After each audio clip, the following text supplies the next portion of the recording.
سرکار صلی اللہ علیہ وسلم نے ایسی خوبیاں اپنے غلاموں کے اندر اور صحابہ میں پیدا کر دی کہ ان کی جو پہچان بنی اس پہچان کا مقابلہ دنیا کی کوئی طاقت نہیں کر سکی، نہیں کر سکی۔ یہ سیدنا فاروق اعظم کی پہچان۔ آئیے حضرت عثمان غنی کی پہچان کو دیکھیں۔ کامل الحیاء والایمان مجاہد جیش العسرت فی رضا الرحمن۔ کامل الحیاء، اللہ اکبر۔ آقا کریم صلی اللہ تعالی علیہ وسلم حضرت عثمان ذو النورین رضی اللہ تعالی عنہ کو حیا کے پیکر میں اتنا ڈھال دیا تھا کہ اگر میں یہ کہوں تو غلط نہ ہوگا کہ مصطفیٰ جان رحمت صلی اللہ علیہ وسلم کی شان بیان کرنے والے بیان کرتے ہیں کہ کنواری لڑکی سے بھی زیادہ حضور باحیا تھے۔ اسی کو میرے امام نے کہا، نیچی آنکھوں کی شرم و حیا پر درود، اونچی بینی کی رفعت پہ لاکھوں سلام۔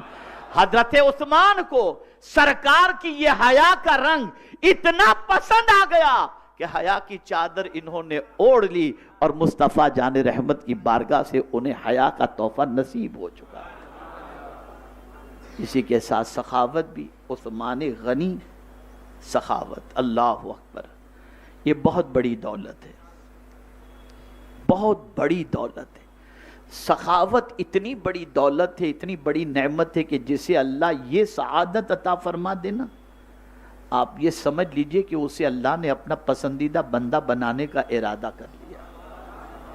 اللہ جب کسی کو اپنا محبوب بنانا چاہتا ہے تو اس کے اندر سے بخیلی نکال دیتا ہے اور سخاوت کا جذبہ اس کے اندر پیدا کر دیتا ہے۔ آقا کریم صلی اللہ علیہ وسلم ارشاد فرماتے ہیں، السخی حبیب اللہ ولو کان فاجر۔ سخی اللہ کا محبوب ہے اگرچہ گنہگار کیوں نہ ہو۔ سخاوت بہت بڑی دولت ہے، بہت بڑی نعمت ہے۔ اور حضور صلی اللہ علیہ وسلم کی سخاوت کا عالم کیا تھا؟ میرے کریم سے گر قطرہ کسی نے مانگا، دریا بہا دیے ہیں، در بے بہا دیے ہیں۔ ایک قطرہ مانگو تو حضور دریا عطا فرما دے۔ اور پھر اگر یقین پختہ ہو تو پھر اعلیٰ حضرت یوں بھی کہتے ہیں، مانگیں گے مانگے جائیں گے، منہ مانگی پائیں گے، سرکار میں نہ لا ہے نہ حاجت اگر کی ہے۔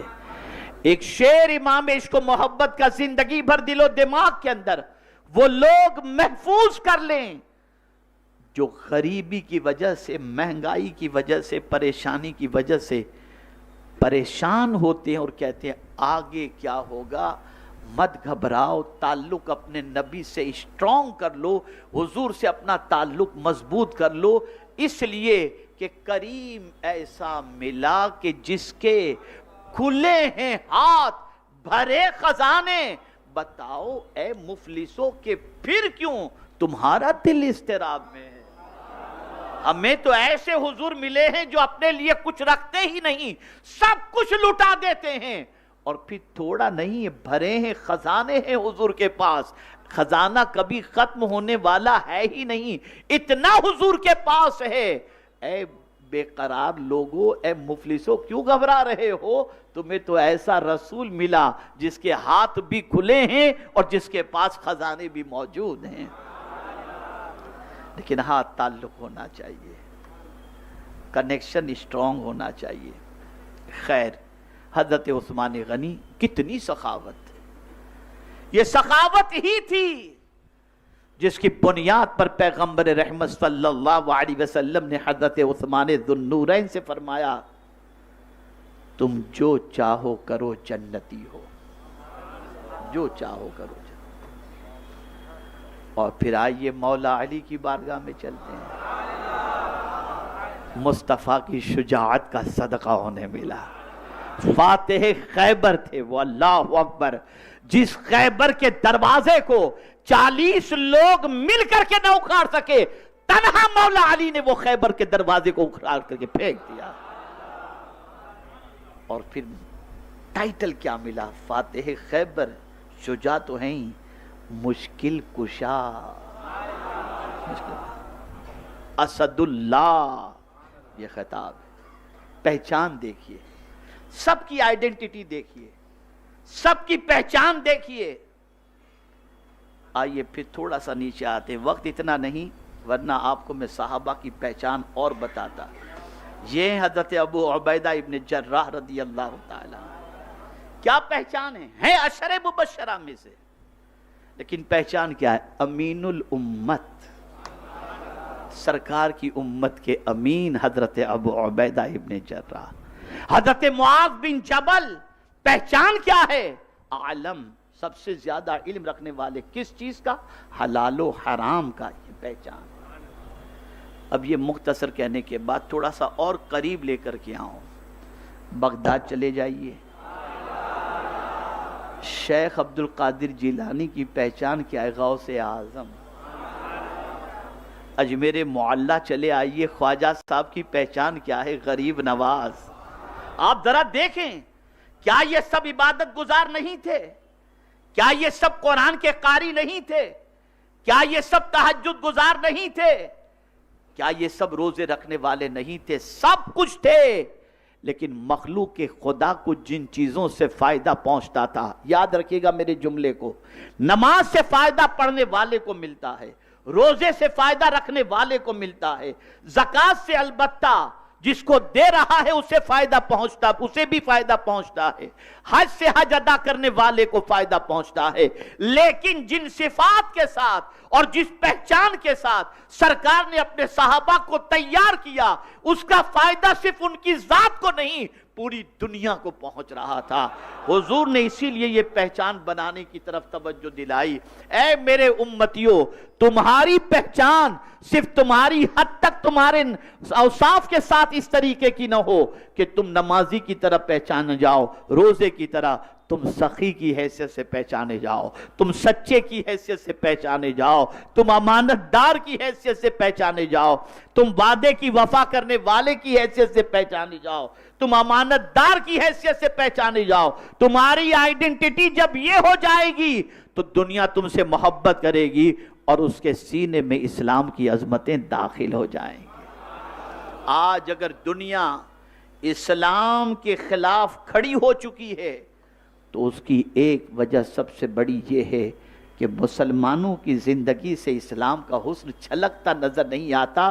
جملہ یاد رکھیے، بڑے افسوس کے ساتھ مجھے کہنا پڑتا ہے کہ بہت سارے مسلمانوں کے غلط طریقے کو، غلط عادتوں کو، غلط روش کو اور غلط کاموں کو دنیا یہ باور کرانا چاہتی ہے کہ یہ اسلام کی تعلیم ہے۔ تو میں کہتا ہوں، آج جن مسلمانوں کی زندگی کے اندر، جن کے اندر خرابیاں موجود ہیں، ان کی خرابیوں کو دیکھ کر تم اسلام نہ سمجھو۔ اسلام کو پہچاننا ہو تو مدینے کے تاجدار کی حیات طیبہ سے پہچانو، رسول اعظم صلی اللہ علیہ وسلم کی حیات طیبہ سے پہچانو۔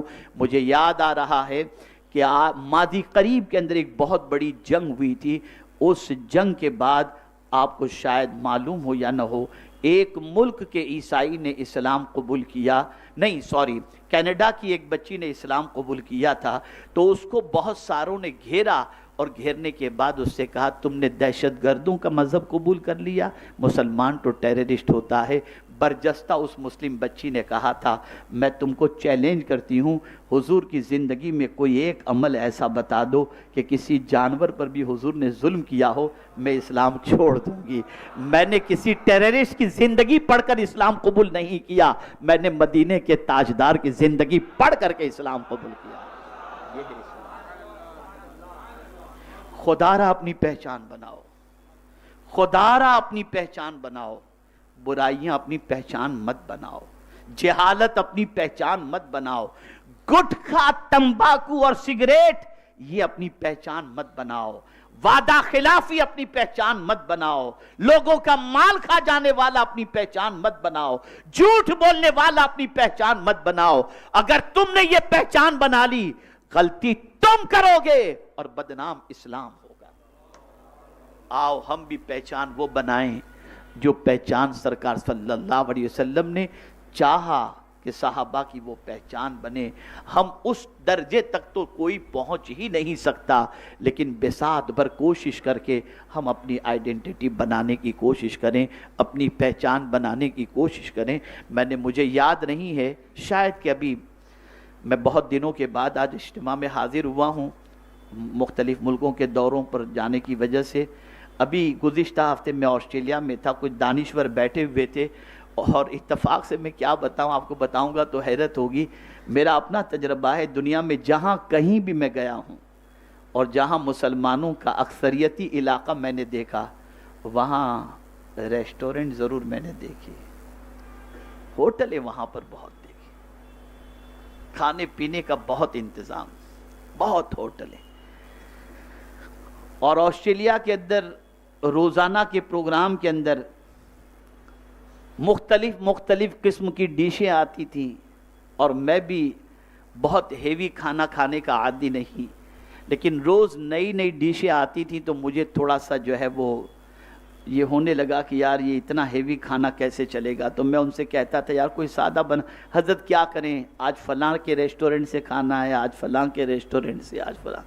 پتہ چلا سارے مسلمانوں کے ریسٹورنٹ. تو میں نے اس وقت، یاد رکھیے گا، اگر میرے یہ الفاظ آپ کو یاد رہ جائیں اور دل پہ چوٹ کر دیں تو آپ اس کو اپنی زندگی کے اندر نافذ کیجئے گا اور اس کو اپنے آپ کو اس کے سانچے میں ڈالنے کی کوشش کیجئے گا. میں نے اس وقت آسٹریلیا کے دانشوروں کی نشست میں کہا تھا، کتنے افسوس کی بات ہے، ایک دور ہمارا بھی تھا جس میں ہماری کچھ پہچان تھی. اور وہ پہچان کیا تھی؟ جہاں مسلمان ہوتا وہاں کتاب ہوتی، کتاب ہماری پہچان تھی. اگر سفر کے اندر کسی کے ہاتھ میں آدمی کتاب دیکھتا تو سمجھ جاتا یہ کوئی مسلمان ہوگا. یہ پہچان تھی. ہمارے گھروں کے اندر کتابیں موجود تھی، ہمارے ٹیبل پر کتابیں موجود تھی. تو کتاب ہماری پہچان تھی. افسوس کے ساتھ کہنا پڑتا ہے ہمارا کتاب سے سفر شروع ہوا اور کباب پر آ کر کے ختم ہو گیا. اب ہماری پہچان کتاب نہیں، کباب بن گیا. یہ ہماری پہچان. 10 قسم کے کباب کھانے ہو، مسلم محلے میں چلے جاؤ. کتنے افسوس کی بات ہے، یہ مسکرانے کی بات نہیں.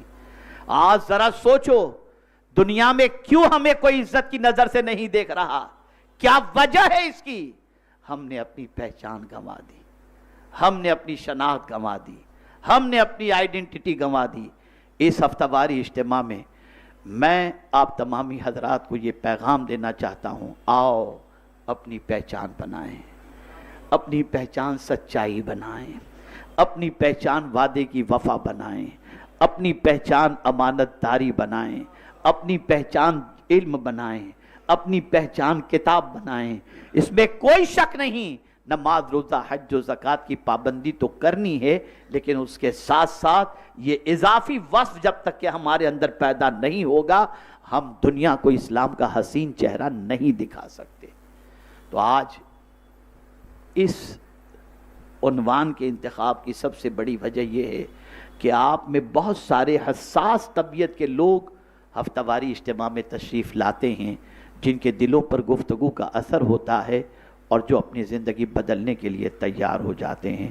تو میں آپ تمامی حضرات سے گزارش کرتا ہوں، نفس سے جنگ کرو، نفس سے مقابلہ کرو، شیطان سے مقابلہ کرو، اور اپنے آپ کی پہچان ایک بہترین انسان کی حیثیت سے آپ کرانے کی کوشش کریں. خبردار خبردار خبردار، کوئی ایسی عادت آپ کی زندگی سے ظاہر نہ ہو جسے دیکھنے کے بعد انسان کے دل میں آپ کے لیے نفرت پیدا ہو.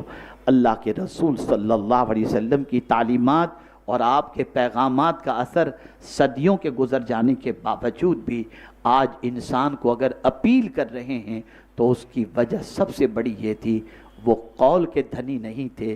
وہ جتنا کہتے تھے اس سے پہلے اپنی زندگی سے اسے ظاہر کر کے بتاتے تھے. ہمیں اپنے آپ کو چینج کرنا ہے، بدلنا ہے، اور ہماری تحریک کا مقصد، اجتماع کا مقصد یہی ہے، آؤ اور زندگی بدلو، اپنی پہچان بناؤ، اپنی شناخت بناؤ. کاش کے محلے کے اندر، معاشرے کے اندر، کاروباری لوگوں کے اندر ہماری پہچان یہ بن جائے کہ یہ بندہ اتنا سچا ہے کہ ایک پیسہ بھی کبھی ہمارا کھا نہیں سکتا۔ اگر یہ ہم نے اپنی پہچان بنا لی تو مبارک ہو، مصطفیٰ جان رحمت کی رحمت کا کچھ حصہ ہمیں بھی نصیب ہو گیا۔